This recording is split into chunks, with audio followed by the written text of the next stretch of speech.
Welcome back to another episode of Bible Conversations. We're going to be continuing our character studies today by talking about Barnabas.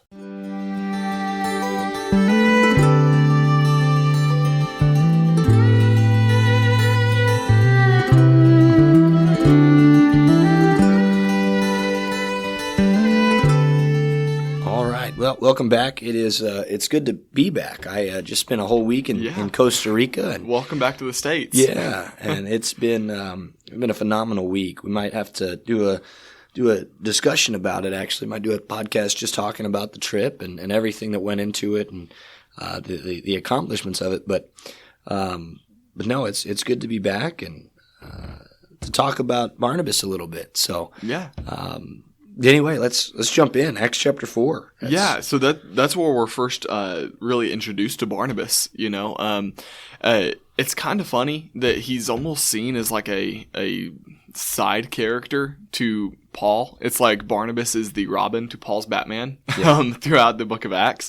Or at least that's the way a lot of times he's remembered when we recount stories of Paul and Barnabas on their missionary journey, you know, and going through. But I mean, you have firsthand experience with this past week is that everybody that went on that mission trip down to Costa Rica, there was no Robin. Like everybody was Batman, right? Everybody is working their tail off. Everybody is passionate. Everybody's energized. They're all ready to do the work. They're ready to uplift the people there. They're ready to be uplifted by the people there.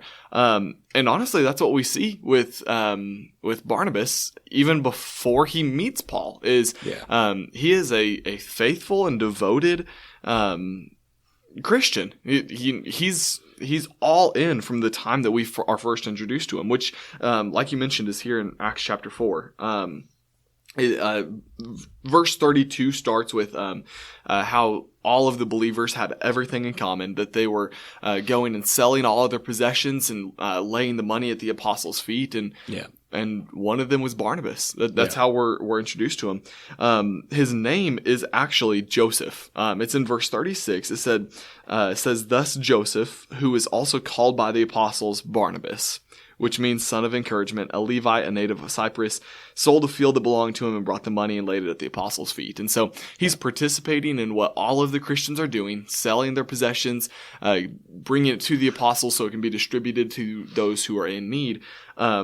But the name by which we know him and the name by which he's referred to throughout the rest of the book of Acts is not even the name his mom gave him. It's the name the apostles gave him. Yeah, it's a name the apostles gave him because of what he was good at. Because of the time that he spent encouraging people, so they called him the son of encouragement. Yeah, which is a really meant to be called something like that is quite special. Oh yeah, you must have really impacted somebody's life or multiple people's lives. I would say multiple, yeah, in significant ways. And so to be called someone who encourages as your name, you know, as not the name you were given at birth, but as what people know you by, that this man is an encourager. Yeah. That's quite special. And it's not just like people, it's like the apostles who are calling him that. Like it says, who is called by the apostles, men who were eyewitnesses of the resurrection of Christ, men who walked with Christ and listened to his teachings for 3 years, who were quite honestly best friends with Jesus. Yeah. And they're like, hey, this guy's the son of encouragement. Like he is the best of the best. I think of it like a team, you know, any baseball team, any football team, even basketball, like wherever you have a team, like I always go to sports analogies in my head, but wherever you have a team, there's nicknames for most of the people on that team. Yeah. You know, it's like, and most of them are goofy, silly nicknames in order to poke fun and jab at one another. Yeah. But what it shows me is that Joseph or Barnabas is part of the team with the apostles. He's got that kind of relationship with them that they feel like they can call him something different because they're that close with him. But it's not calling him something different in order to kind of poke fun at him. No, it's in order to give him the recognition for what he's good at. Yeah.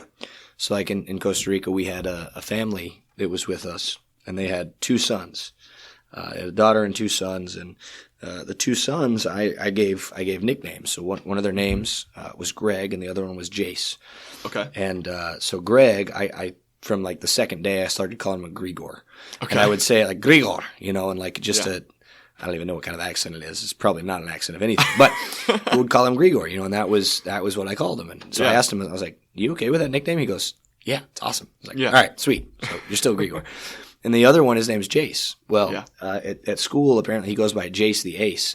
And when I thought of Ace, I thought of Ace Ventura. Yeah. And so I called him, I said Jace the Ace Ventura. And then Alyssa, she was like, Jace Ventura.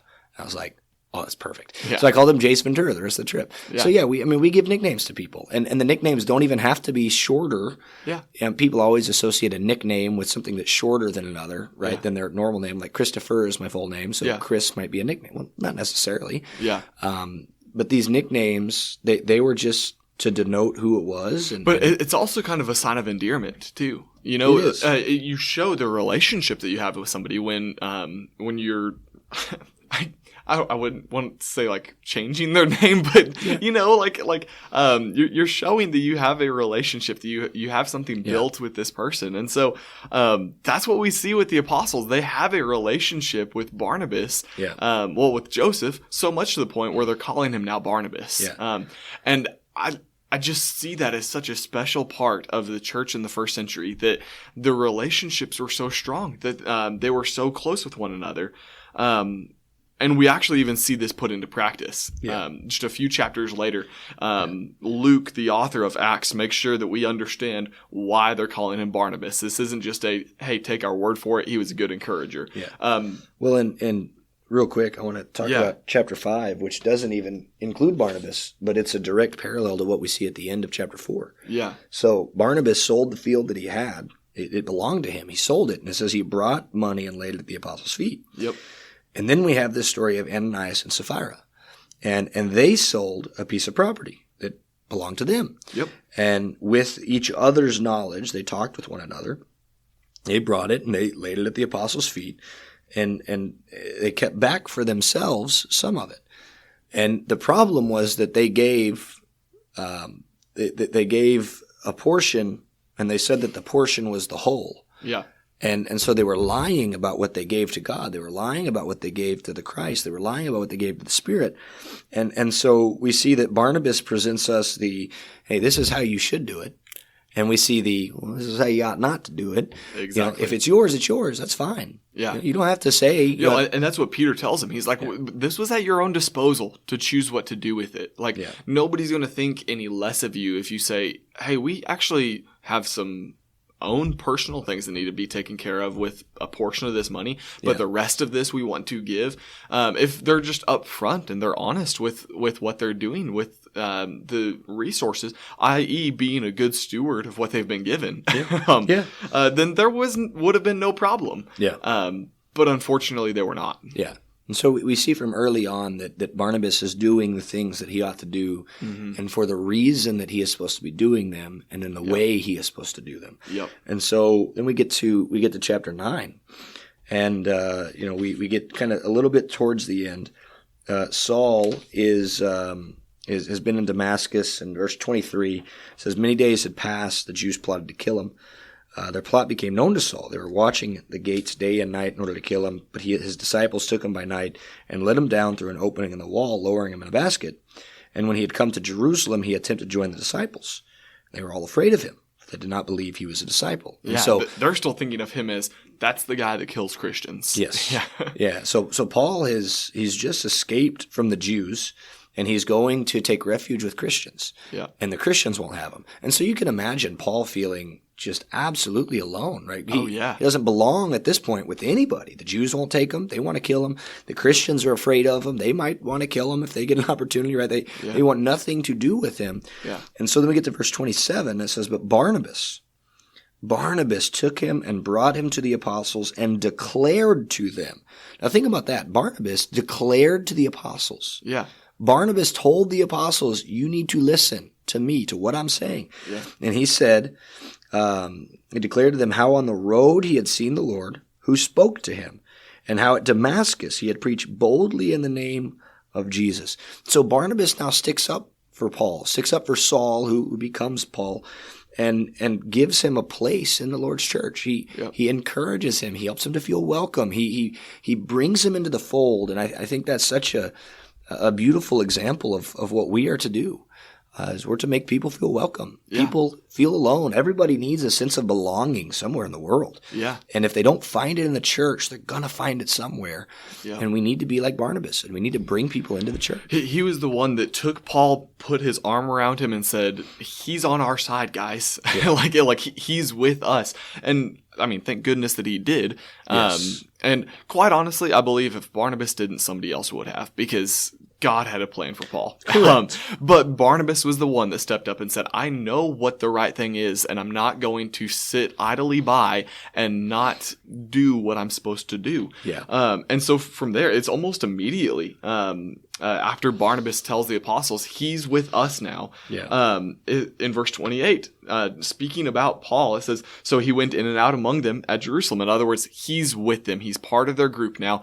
He's going around town with them. He's with them. And while he's with them, he's preaching boldly in the name of the Lord. Yeah. And it continues on all the way through in verse 30. And when the brothers learned of this, so the Christians, not just in Jerusalem, but Christians everywhere learned of this. They brought him down to Caesarea and sent him off to Tarsus. Now, that's where he's from originally. And they sent him back there. We assume to continue preaching. In other words, take the message to Tarsus. Like they have not only been so convinced that he is a believer, but they are putting their trust in him that, hey, you're not only with us, you're also going to be taking the message to the world. Like you're not just somebody that we're still encouraging. You're somebody that can get ready to work now. And so they send him off to Tarsus. And so it goes very quickly from Paul being someone who kills Christians to Paul being somebody who's hated by Jews and Christians alike, who's now being trusted by Christians to also take the same message that they themselves have been entrusted with. Yeah. And it's all because Barnabas was the one that said, I'm not going to let a brother in Christ be treated as something lesser than. And so we see a great life that follows from that. So, so he goes back to Tarsus, and there's no telling exactly how long, but the estimates of how long he was in Tarsus were around 10 years. Mm-hmm. So he was a tent maker by trade. Yeah. So it's very likely that as he went home, I mean, he had to resume work. There was likely nobody there in Tarsus who was going to support him. And likely probably try to remember some of his past work. Because remember, when he kind of grows up, he's a student of, what's his Gamaliel. name? Gamaliel, yes. And so he's like learning from the best of the best. Yeah. He says later, I believe in 1 Corinthians or something, that he's like, hey, I was Jew of Jews. I was under the law blameless. Like he had it down. And so it's almost like when he goes back to Tarsus, it's like, okay, he's a common person again. Yeah. He's not one of these great learned people. Yeah. When he goes back to Tarsus, he's having to remember how to make his way through society and support himself again. Yeah. And so he's probably making tents again, but I can just imagine Paul as he's in Tarsus in his hometown making tents, and he's the whole time, he's talking about Jesus. Oh yeah. He's sitting there making these tents and telling everybody who will listen about Jesus. Yeah. And I think that's such an example for us as well of, what are we doing in our daily lives? Yep. Not everyone is a minister. Not everybody gets to talk about Jesus all of the time for a living. Yeah. But we should all be talking about Jesus as a living. Yep. That's how we should be living. And so, Paul exemplifies that here. And so anyway, he's in Tarsus, and then we get to chapter 11. Mm-hmm. Moving forward a little bit with the story of Barnabas, and I believe it's a little bit further in chapter 11, down to verse 19 is where we can start. The church is in Antioch, and there's a lot of persecution among the Christians. So people have scattered, right? People are everywhere. And they've gone to Antioch. And verse 21 we'll start. It says, the hand of the Lord was with them, and a great number who believed turned to the Lord. The report of this came to the ears of the church in Jerusalem, and they sent Barnabas to Antioch. So the elders of the church, the apostles of the church, the leaders of the church, mm-hmm. believed enough in Barnabas that when they heard that there were believers who needed teaching, who needed exhortation, who needed instruction, who did they send? They sent Barnabas. Yeah. He wasn't just a guy where it's like, hey, when we get together for a fellowship meal, you need to make sure you go give Barnabas a hug because he'll uplift you.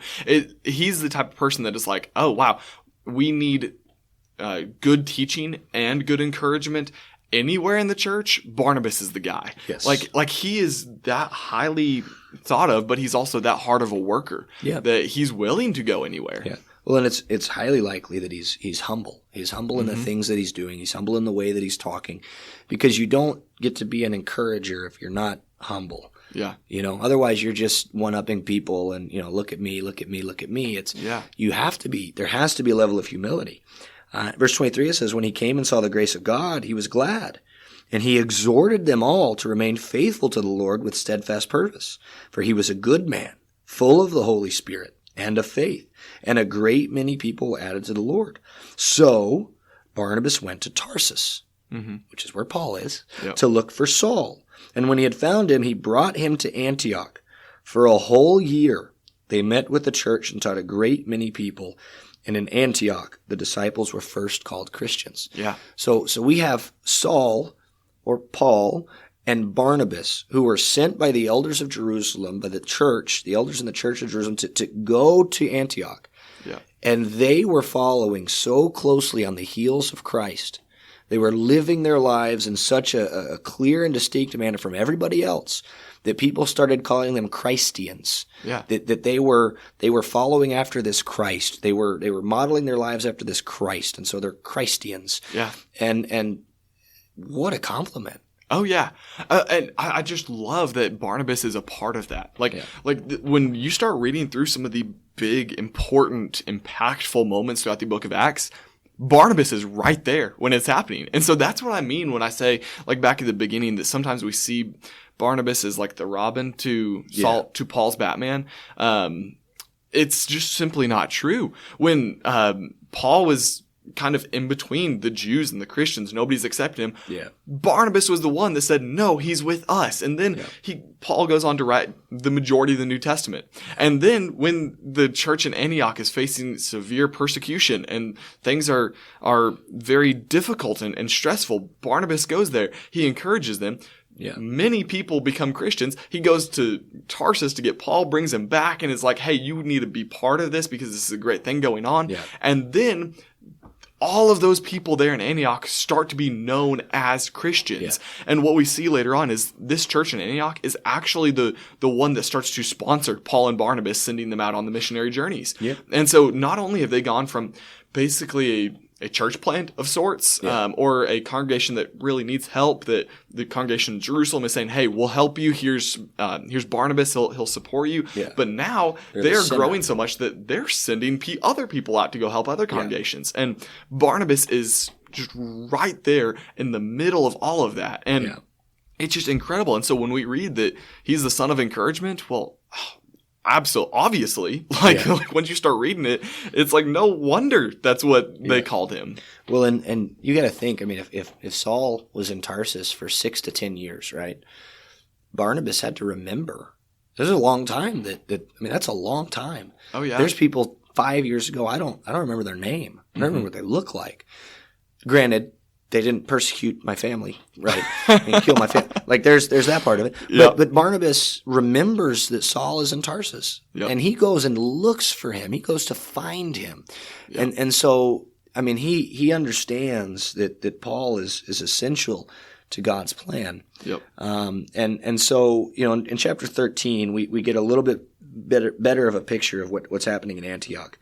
A little more full, I guess. It says, now there were in the church at Antioch prophets and teachers, Barnabas, Simeon, who was called Niger, Lucius of Cyrene, Manaen, a lifelong friend of Herod the Tetrarch, which is an interesting thing to consider, and Saul.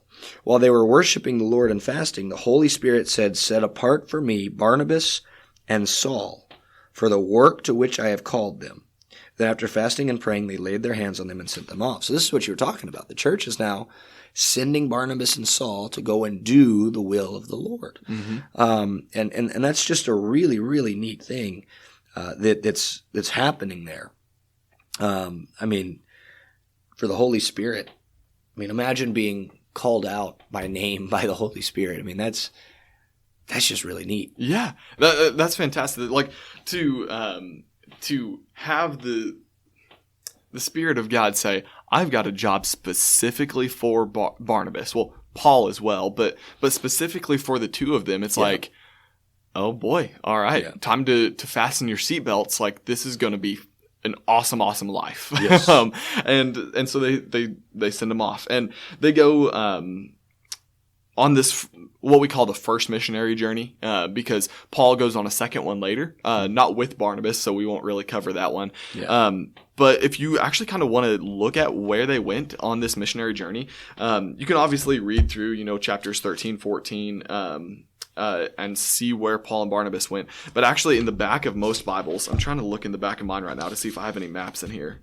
Oh, I don't actually have maps in this one. Okay. In the back of most Bibles, there are maps that will show what they call Paul's missionary journey. Yeah. It just shows the routes he took. It shows the route, like what cities that he went to, town after town, taking the gospel with them wherever they went. Yeah. But it was Paul and Barnabas together. And it's incredible the amount of people that they were able to impact. Yeah.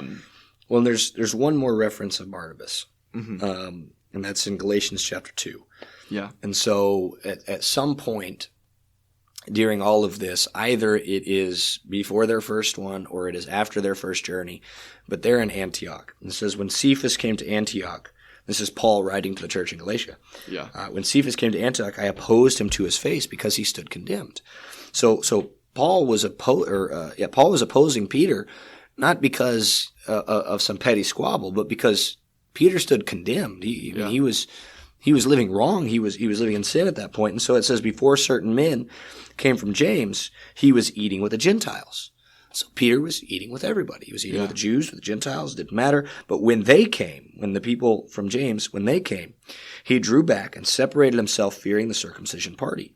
And these people from James, likely James, the brother of Christ, who is an elder in the church in Jerusalem. Yeah. That means basically Jews from Jerusalem came up to Antioch. And there are Christians who are Jews, Christians who are Gentiles, all in Antioch. But the men from James, that's a reference to, these are Jewish Christians that are coming up. Yeah. And so it says in verse 13, it says, the rest of the Jews acted hypocritically along with him, so that even Barnabas was led astray by their hypocrisy. And Paul ends up correcting this, in verses 14 and 15. You can see, just 14. Mm-hmm. And you can see that correction takes place. But even someone as encouraging as Barnabas, someone as strong and as faithful as Barnabas, even someone like that can be led astray. And so we always have to be on guard. Strive to be like a Barnabas and guard ourselves like a Paul.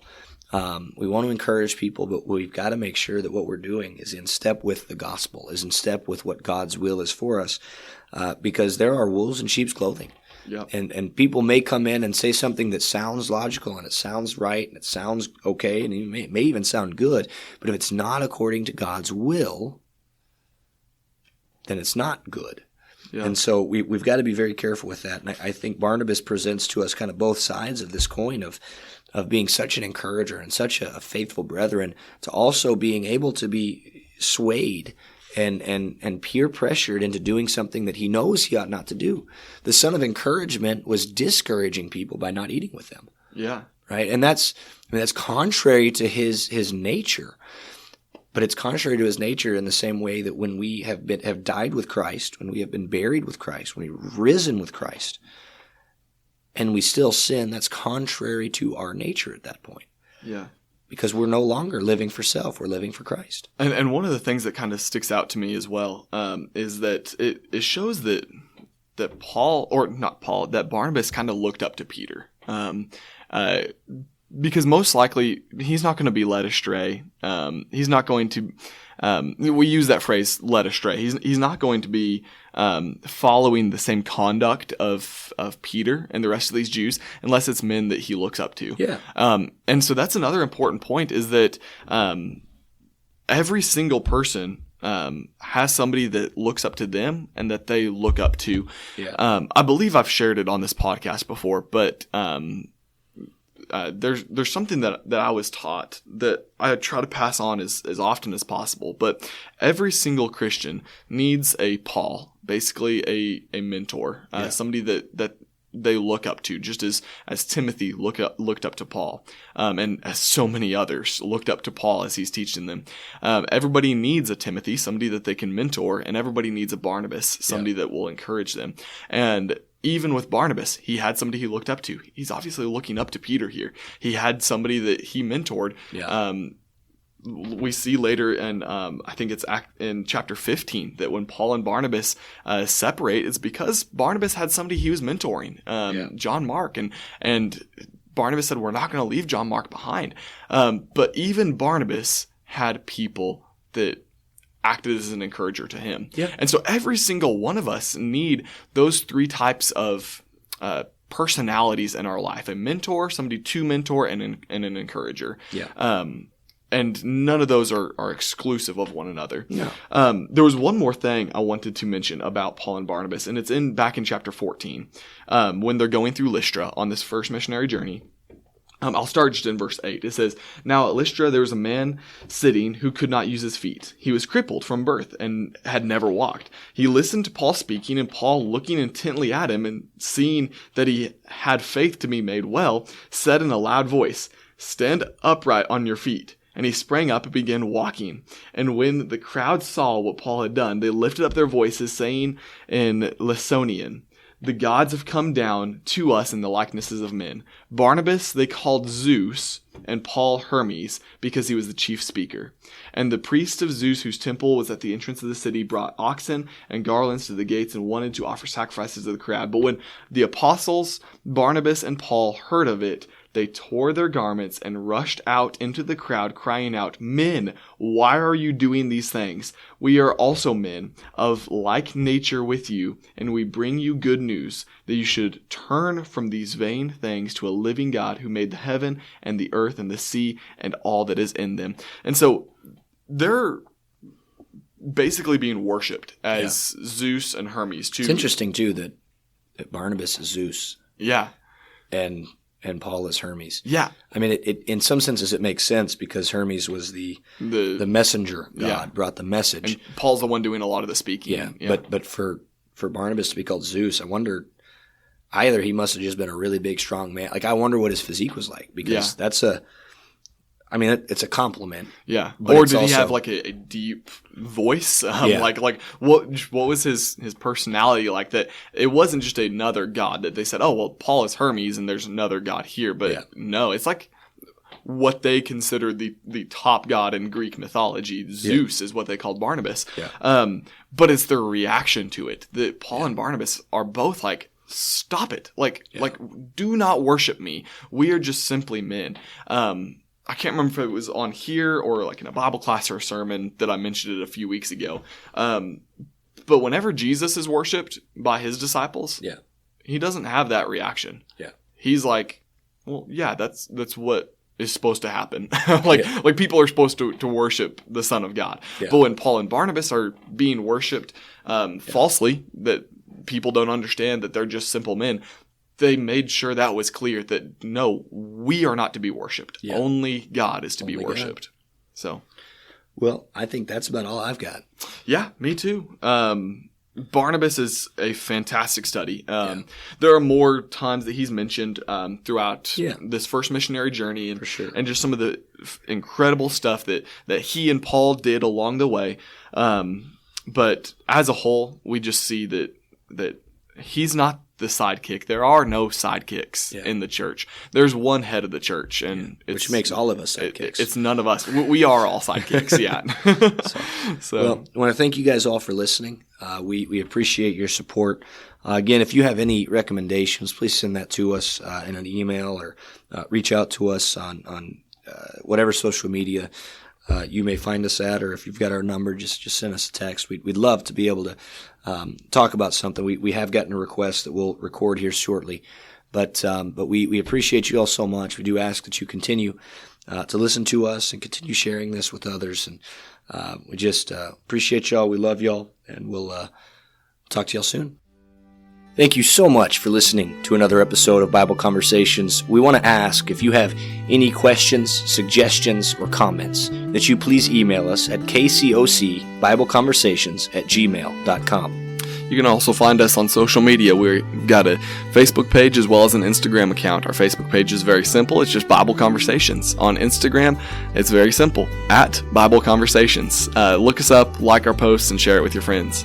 We also have an opportunity for you to help us financially through a store via Kim's Closet. And you can find that. You can just type into Google Kim's Closet. We have a link as well that we will be posting in each of our episodes, and we just hope that you will reach out and find us and purchase a hoodie or a shirt with the logo on it, and that way you can spread the word without having to say a word. So we appreciate you. Thank you all. Have a blessed week.